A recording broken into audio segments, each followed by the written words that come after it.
এই যে দেখেন কি অবস্থা, কি সুন্দর পেঁয়াজ মরিচ ভাজা, শুকনা মরিচ পেঁয়াজ ভাজা, সাথে চান্দা মাছ বাটা, বাটার পরে শেষে পাটায় বাটা ভাত খাইতে কি যে মজা, যে না খাইছে সেটা স্বাদ বুঝবে না। অবশ্য আপনারা যারা যারা খাইছেন অবশ্যই জানাবেন কেমন খেতে। আমার কাছে দুর্দান্ত লাগে খাইতে। আর অবশ্যই যে আমার আম্মা, সে পাটায় সুন্দর করে আমারে চান্দা মাছ ভাটার পরে পাটায় যেগুলো আর কি অবশিষ্ট অংশ লেগে থাকে তার মধ্যে বললাম যে আম্মা কয়টা ভাত দেন, লাল চালের ভাত ভাই, সাথে তো বুঝেনি মানে কি বলবো, জব্বর টেস্ট, এত স্বাদ হয়েছিল ভাত করা। এই যে দেখেন কি সুন্দর একটা কালার আসছে, কি সুন্দর করে পাটায় পাটতেছে। পাটা প্রায় শেষের পথে।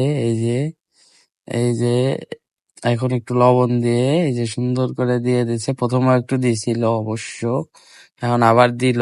যদি কি বলবো, অনেক সুন্দর হয়েছিল ভাত কটা খাইতে। আমার কাছে এত সুন্দর লাগছে, মানে অনেকদিন পরে এরকম ভাত খেলাম, প্রায় কয়েক বছর পরে খেলাম।